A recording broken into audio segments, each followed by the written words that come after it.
This is how we see the network. Using topology diagrams, we can see the devices in the network, including end devices, such as desktops and servers, and intermediary devices, such as switches and routers. These diagrams may also contain detailed information about a device, such as the MAC address of the Ethernet and wireless NICs, IP or Internet Protocol address information, default gateway addresses, and addresses for the DNS server. By the way, don't worry about what these terms and addresses mean right now. All of this will be explained throughout this course. This is how we see the network. But how do devices see the network? You can think of it as every device being in its own bubble. The only thing a device knows is its own addressing information. In other words, this is how a device sees the network. It Profe, no se doesn't. escucha el audio. So, Vale, hagamos algo, reprodúzcalo cada uno en su equipo. Mejor, muchas gracias. Vale. El ¿Cuál es? 3.11. El 311. okay.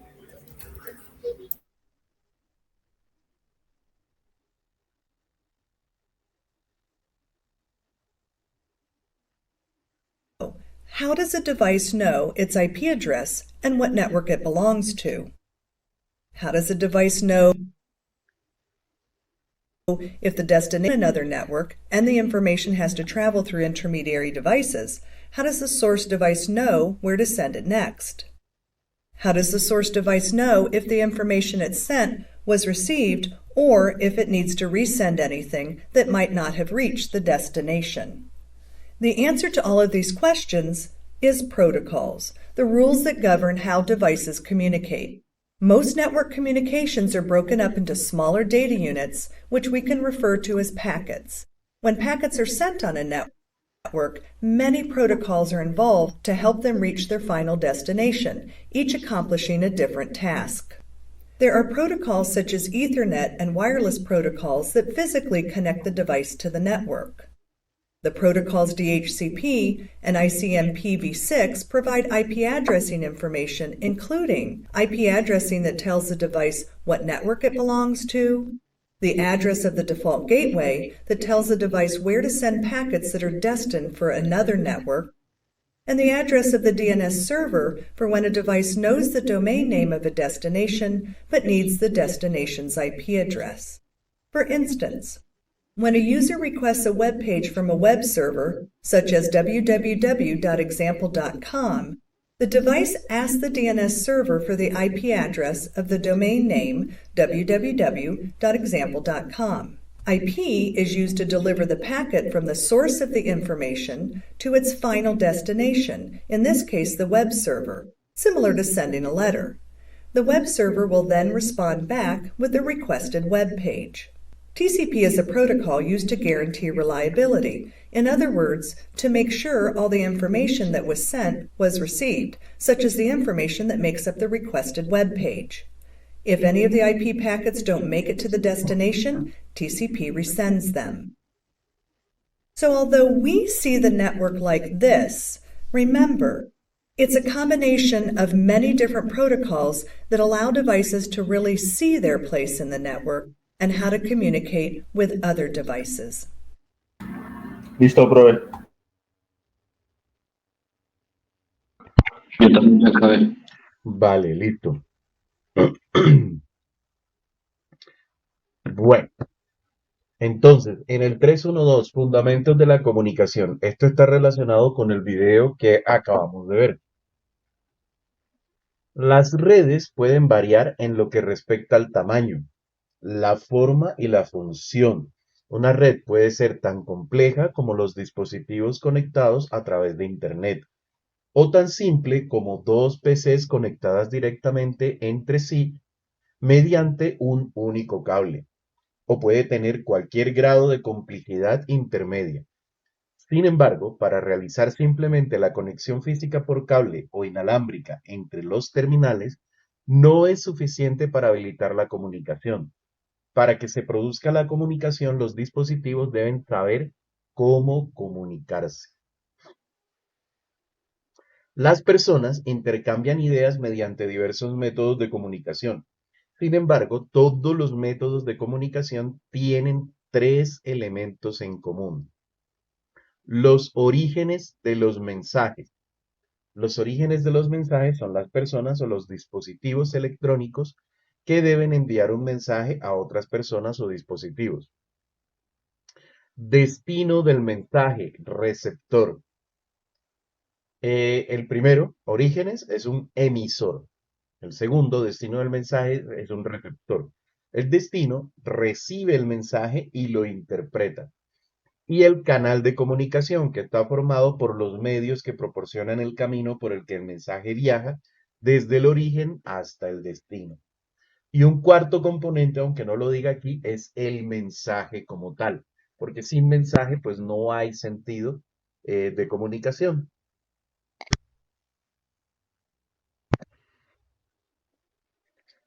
Protocolos de comunicación.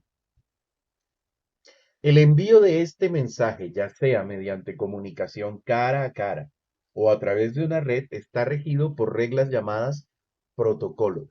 Entonces, ¿qué son protocolos? Son reglas. Estos protocolos son específicos del tipo de método de comunicación en cuestión. En nuestra comunicación personal diaria, las reglas que utilizamos para comunicarnos por un medio, como una llamada telefónica, no son necesariamente las mismas que los protocolos para utilizar otro medio, como enviar una carta. El proceso de enviar una carta es similar a la comunicación que ocurre en las redes informáticas. Y veamos. Analogía nos dice, haga clic en reproducir en la figura para ver una animación de dos personas que se comunican cara a cara. Y aquí hacemos clic y vemos dos personas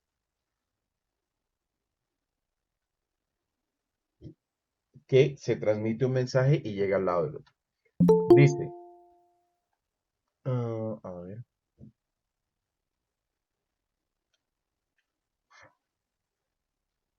Antes de comunicarse deben acordar cómo hacerlo.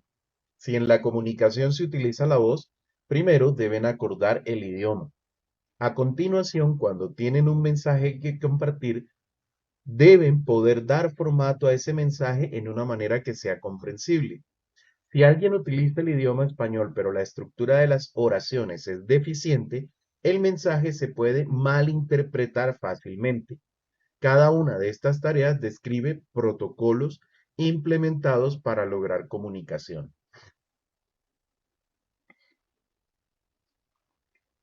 Red. Aquí tenemos la forma como se comunica.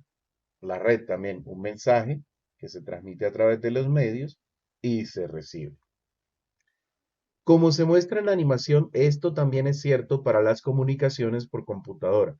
Piense cuántas reglas o protocolos rigen todos los métodos de comunicación que existen actualmente en el mundo.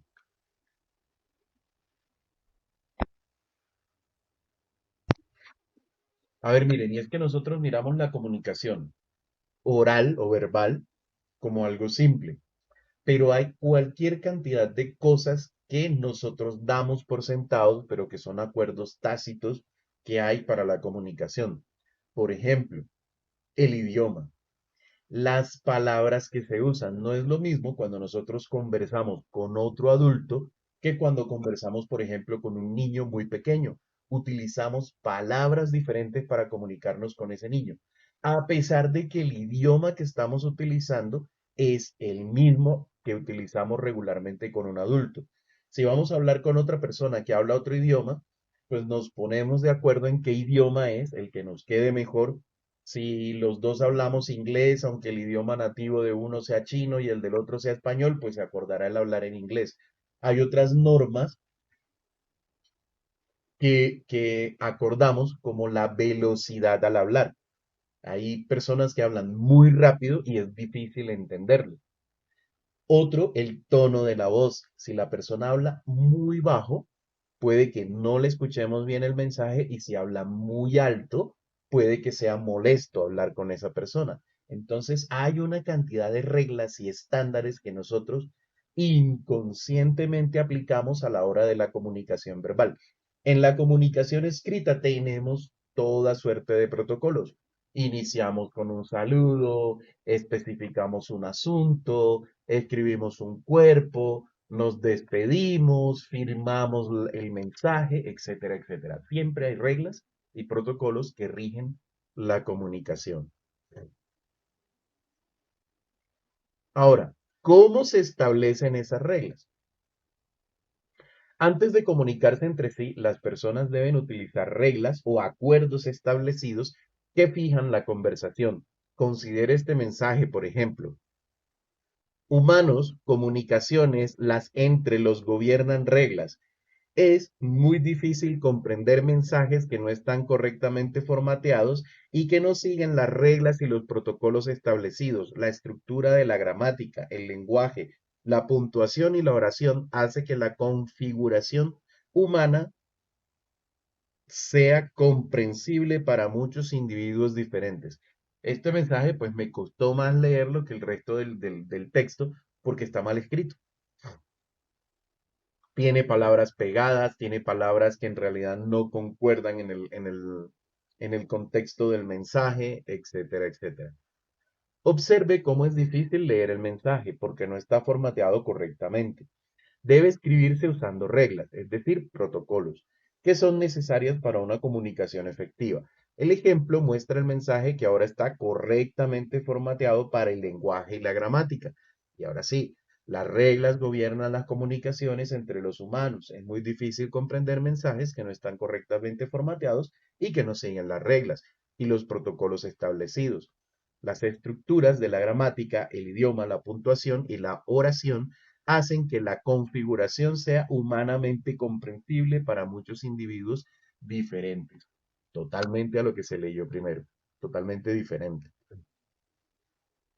Los protocolos deben tener en cuenta los siguientes requisitos para entregar correctamente un mensaje que sea comprendido por el receptor. Un emisor y un receptor identificados. Es necesario saber quién envía y quién recibe. De hecho, ustedes ven que muchas veces yo pregunto, ¿quién me habló? Para poderle contestar adecuadamente, porque a ver, no les conozco la voz a todos, algunas veces hablan y no sé quién me habló. ¿Por qué? Porque hace falta la identificación del emisor del mensaje. El receptor soy yo y es fácilmente identificable en este momento, pero hay ocasiones en las que no. Imagínese usted en el campus de la universidad y decir, regálame un café. ¿Mm? Todo el mundo esté con quién habla. ¿Ya? Salvo que estés parado frente al mostrador de la cafetería y pues sea evidente que estás hablando con la persona que atiende. Pero en ese caso ya está el receptor identificado.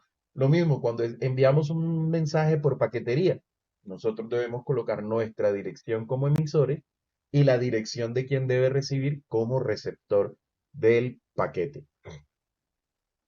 Idioma y gramática común.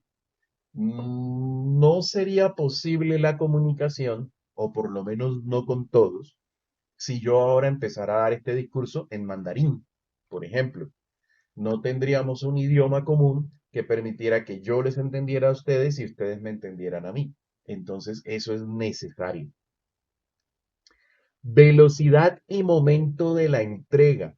La sincronización de la comunicación es importante. Por ejemplo, ustedes están atendiendo esta clase de 6:30 a 9. Si yo empiezo a dictar en la conferencia a las 10, pues ya la comunicación no va a ser efectiva, porque ustedes estuvieron esperando a una hora específica para recibir ese mensaje. Ahora, entre humanos nos podemos poner de acuerdo o entre humanos de pronto ustedes me esperan un momento más o cuestiones de esas. O sea, hacemos acuerdos y esos acuerdos empiezan a formar parte de las reglas. Las máquinas también requieren de una sincronización para enviar y recibir mensajes. Requisitos de confirmación y acuse de recibo.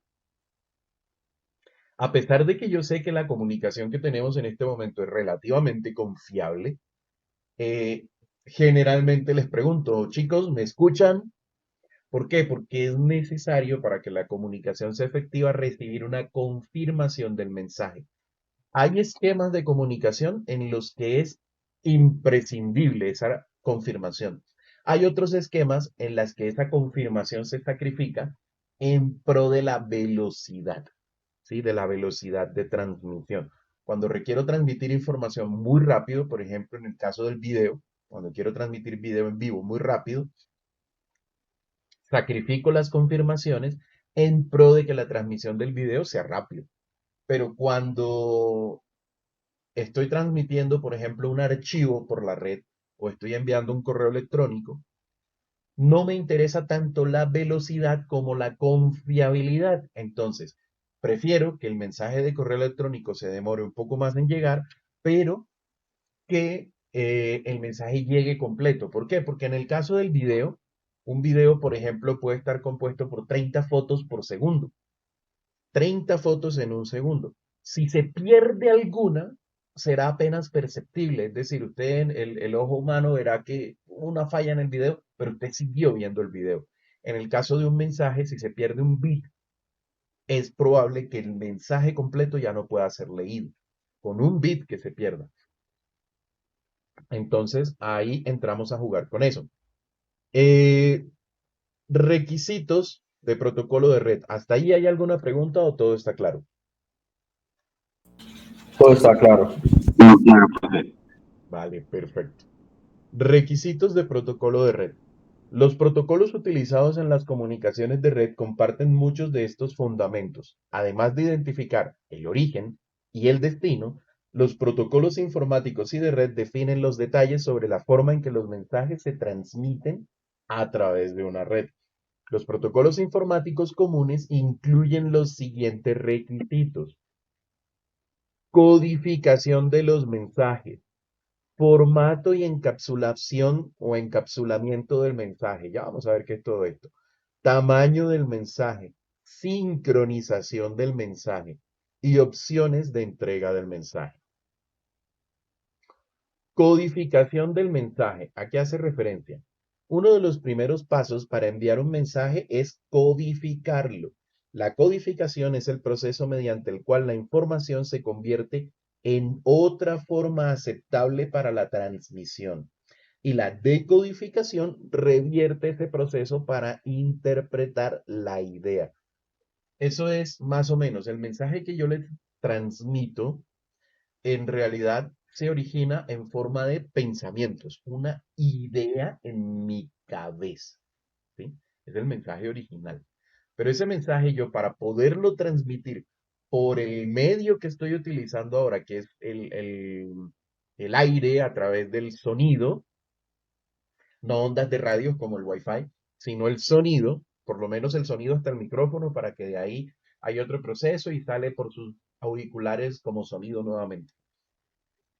Debo codificarlo. ¿Y qué es codificarlo? Debo elegir los símbolos que voy a poner en el aire con mi voz para que ustedes puedan interpretar el mensaje. En este caso, palabras del idioma español, ¿sí?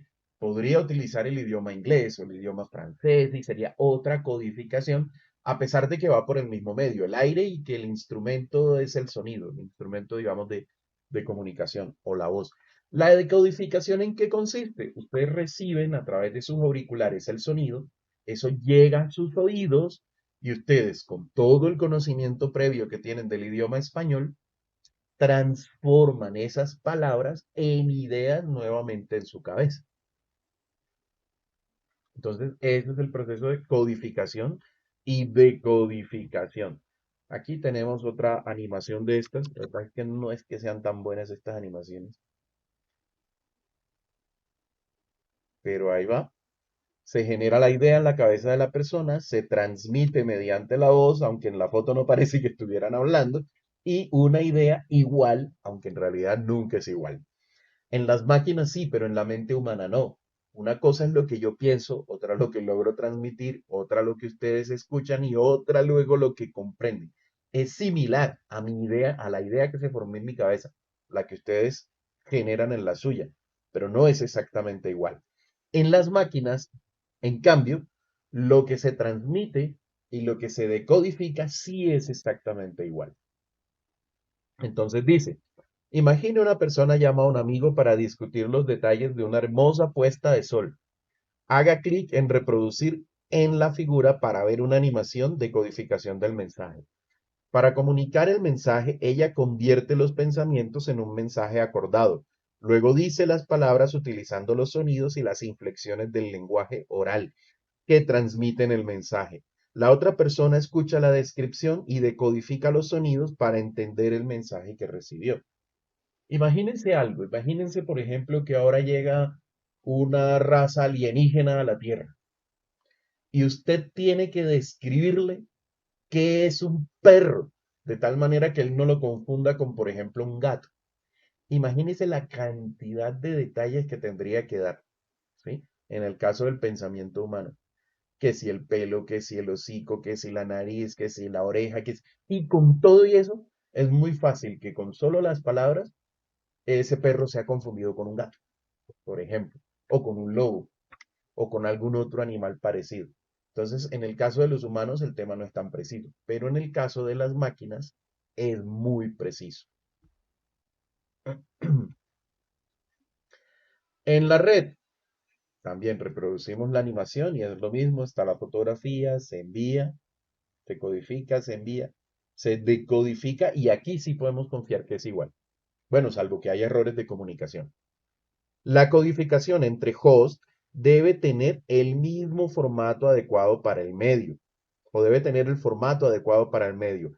El host emisor primero convierte en bits los mensajes enviados a través de la red. Cada bit está codificado en un patrón de voltajes en el cable de cobre o luz infrarroja en las fibras ópticas o microondas. Para sistemas inalámbricos, el host de destino recibe y decodifica las señales para interpretar el mensaje.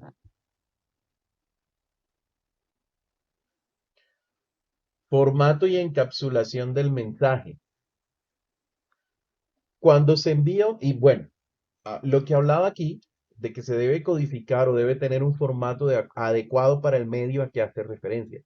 No es lo mismo si yo les doy este mensaje hablado, lo codifico o el formato que le coloco son palabras en forma de audio, de voz, de emisiones de voz. Si se los voy a enviar por correo electrónico o en una carta, entonces ya tendré que enviarlo en forma de palabras escritas, porque el medio por el cual va el mensaje es diferente. Lo mismo pasa en los computadores si lo que estamos utilizando es cable de cobre, cable de fibra óptica o señal inalámbrica. Formato y encapsulación del mensaje. Cuando se envía un mensaje desde el origen hacia el destino, se debe utilizar un formato o estructura específicos. Los formatos de los mensajes dependen del tipo de mensaje y el canal que se utilice para entregar el mensaje. Un ejemplo común de requerir el formato correcto en las comunicaciones humanas es cuando se envía una carta. Haga clic en reproducir en la figura. Bueno, la figura debe estar aquí abajo, efectivamente. Entonces, haga clic en reproducir en la figura para ver una animación del formato y encapsulación de una letra. Aquí tenemos la animación y vamos a hacer clic y veamos. Bueno, y aunque ahí dice de una letra, en realidad de una carta.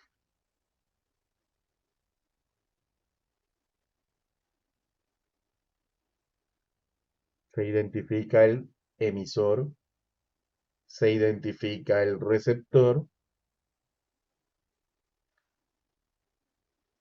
se coloca un saludo,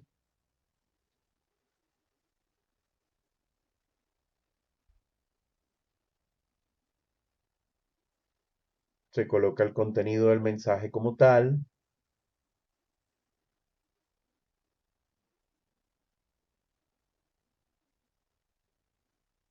y se finaliza el mensaje. Eso en cuanto a una carta. Aquí debe estar traducido letter como letra. Efectivamente, sí. El sobre tiene una dirección de emisor y la del receptor. Cada una escrita en un lugar adecuado del sobre, es decir, en un lugar va la dirección del quien envía y en otro la dirección de quien recibe. Si la dirección del destino y el formato no son correctos, La carta no se entrega. El proceso que consiste en colocar un formato de mensaje, la carta, dentro de otro formato de mensaje, el sobre, se denomina encapsulación. La desencapsulación ocurre cuando el destinatario invierte el proceso y la carta se saca del sobre. Un proceso similar se da en las comunicaciones en la red. Semejante a enviar una carta, un mensaje que se envía a través de una red de computadoras, sigue reglas de formato específica para que pueda ser entregado y procesado. El protocolo de Internet IP, IP significa Internet Protocol, el protocolo de Internet IP es un protocolo con una función similar a la del ejemplo del sobre. En la figura, los campos del paquete del protocolo de Internet versión 6, IPv6, identifican el origen del paquete y su destino. IP es responsable de enviar un mensaje desde el origen del mensaje al destino a través de una o más redes. Entonces, ¿qué ocurre? Cuando usted envía un mensaje a través de la red y se utiliza, por ejemplo, el protocolo IP versión 6, dentro de ese protocolo o ese mensaje se encapsula o se mete en un sobre, pero esto es un sobre electrónico, es decir, un grupo de bits, que ¿qué tienen? Tienen campos, Como un paquete, ¿no? sí, Eso sería como un paquete. de hecho se llama paquete. Pero yo lo digo. Ok, entonces, ¿qué tiene? Tiene la dirección IP del origen, la dirección IP del destinatario, aparte de otras cosas, ¿no? Que iremos viendo en más detalle. Y luego de eso, aparte de tener estas cosas, dirección IP de origen, dirección IP de destino, luego de eso es dónde va su mensaje. A ver, vamos a hacer una cosa aquí. Journal. eh, journal. Eso. Vamos a hacer una cosa aquí. Como dijimos, que el medio que es el cable de red, que lo comparamos siempre con una tubería, o la fibra óptica o lo que sea, lo comparamos con una tubería. Ahí lo que ingresamos a ese cable son ceros y unos en forma de impulsos eléctricos en este cable. Y lo que sale son ceros y unos, pero los mismos ceros y unos, 0, 1, 0, 1, 1, 1, 0, los mismos ceros y unos que ingresaron. Pero nuestro mensaje, por ejemplo, cuando nosotros enviamos un mensaje de WhatsApp, hola, ese mensaje de WhatsApp o ese mensaje en la red se codifica. Entonces vamos a suponer cualquier cosa. Vamos a decir que hola en nuestro mensaje de WhatsApp es esto.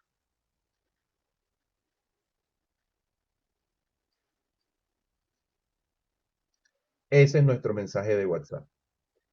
Para que esto se envíe, se encapsula. ¿Qué quiere decir se encapsula? Se le coloca otra información. Esa otra información van a ser otros ceros y otros unos que van a representar IP del destinatario, no necesariamente en este orden, ¿no? Estoy haciendo aquí simplificación.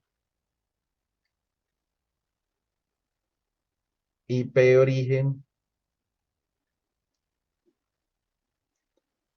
y otros datos. Otros datos. Que pueden ser que cualquier cantidad de cosas. Incluso puede haber datos después de nuestro mensaje. Y puede haber no, hay otros datos después de nuestro mensaje, que los veremos más adelante. Entonces, nuestro mensaje, nuestro hola que quedó aquí en nuestro mensajito de WhatsApp, a esto se le llama carga útil o payload. Payload. Y a todo lo demás, lo que no es parte de nuestro mensaje, todo esto recibe el nombre de sobrecarga de protocolo. Sobrecarga de protocolo, ¿por qué? Porque no es lo que a mí me interesa enviar, pero toca enviarlo para que la comunicación pueda ser efectiva. ¿Sí quedó más o menos claro? Sí, señor. Ok, listo. Tamaño del mensaje. Bueno, vamos a ver la información aquí, la animación. Aunque como les digo, a mí estas animaciones no me gustan mucho, pero no entiendo. Bueno, ahí el personaje no entendió porque supuestamente le enviaron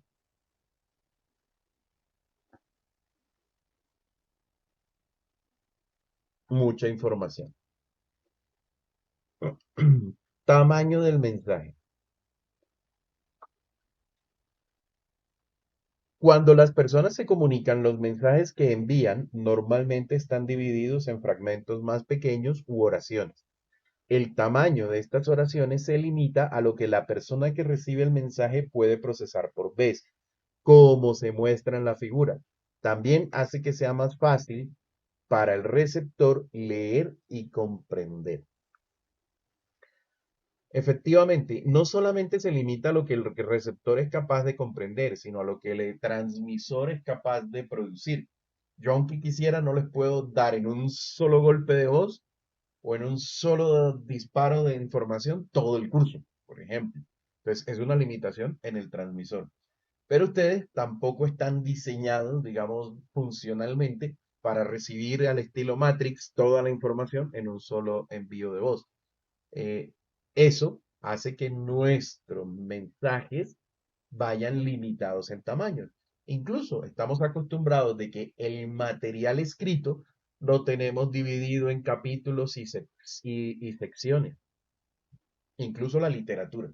La literatura, las novelas y todos los libros de ciencia ficción están divididos en capítulos para una mejor comprensión y para adecuarnos a los tamaños de mensaje que se supone podemos recibir. Sincronización del mensaje. El tiempo de los mensajes también es muy importante en las comunicaciones de red. El tiempo de los mensajes incluye lo siguiente: control de flujo. Este es el proceso de gestión de la velocidad de transmisión de datos. La sincronización también afecta la cantidad de información que se puede enviar y la velocidad con la que puede entregarse. Por ejemplo, si una persona habla demasiado rápido, la otra persona tendrá dificultades para escuchar y comprender el mensaje. En la comunicación de red existen protocolos de red utilizados por los dispositivos de origen y destino para negociar y administrar el flujo de información. Tiempo de espera de respuesta. Entonces, control de flujo es a qué velocidad acordamos que vamos a transmitir. Y ese proceso se da en las comunicaciones de red. O sea, dos equipos antes de comunicarse acuerdan a qué velocidad. Oiga, yo le puedo recibir a tanta velocidad. Y entonces el transmisor enviará a esa velocidad. Incluso durante el proceso de comunicación, el equipo receptor puede decir, tengo más disponibilidad de recursos en este momento, aumente la velocidad de transmisión.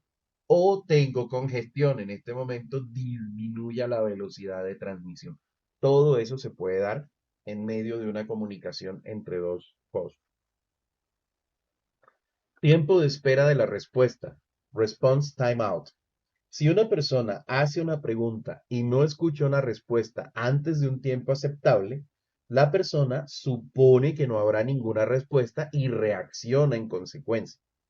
La persona puede repetir la pregunta o puede continuar la conversación. Los hosts en las redes tienen reglas que especifican cuánto tiempo deben esperar una respuesta y qué deben hacer si se agota el tiempo de espera de la respuesta. Eso lo vimos cuando hicimos ping.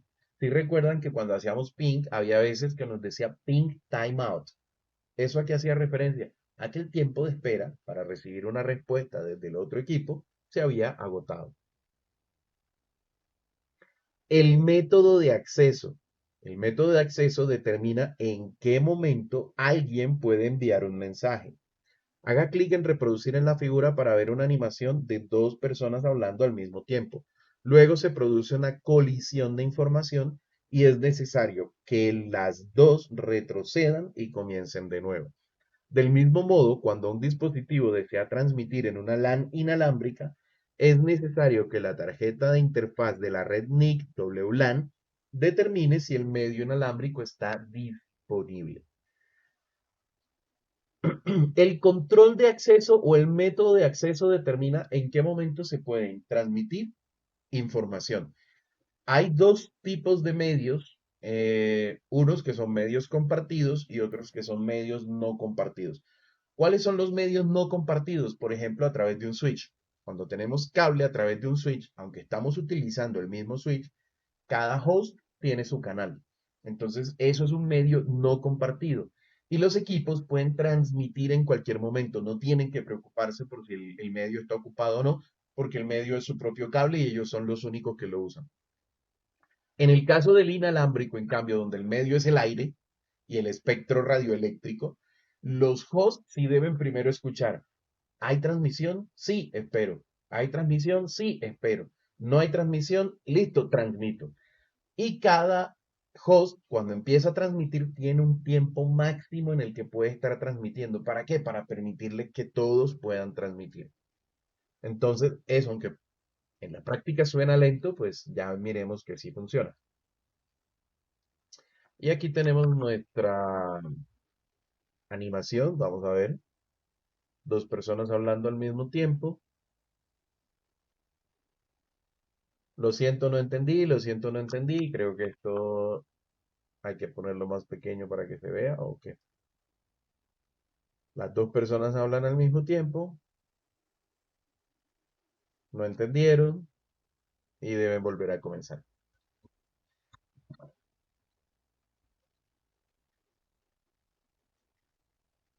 Opciones de entrega del mensaje. En algunos casos, una persona desea comunicar información a un solo individuo. Otras veces, esa persona puede necesitar enviar información a un grupo de personas simultáneamente o incluso a todas las personas en un área. Haga clic en los botones de unidifusión y multidifusión y difusión en la figura para ver un ejemplo. Esto es bien importante. Unidifusión. Quiero enviar el mensaje a una persona. Uno solo. Multidifusión. Quiero enviar el mensaje a un grupo de personas.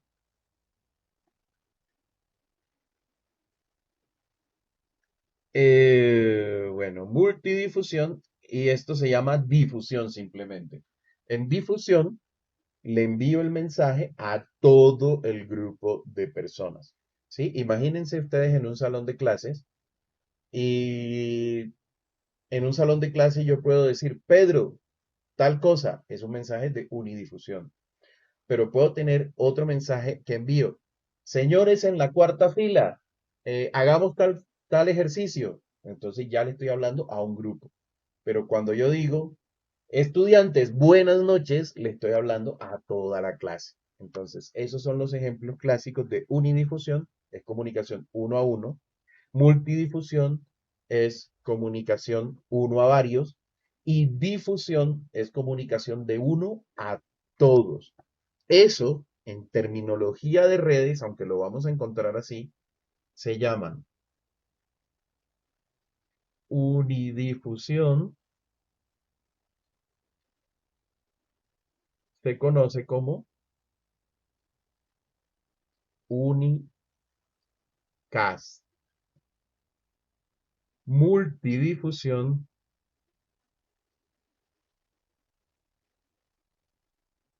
me perdonan la letra, se conoce como multicast.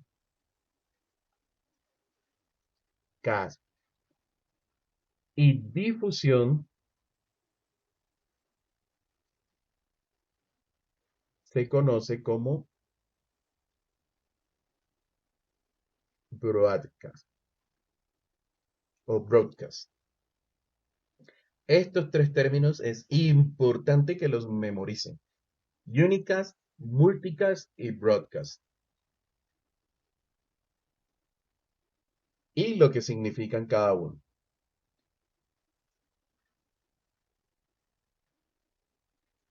En la red, las comunicaciones en la red tienen opciones de entrega similares para comunicarse. Como se muestra en la figura, hay tres tipos de comunicaciones de datos. Unicast, la información se transmite a un único dispositivo final. Multicast, la información se transmite a uno o varios dispositivos finales. Y broadcast, la información se transmite a todos los dispositivos finales, igualito. Unicast, a uno. Multicast, a un grupo. Y broadcast, a todos.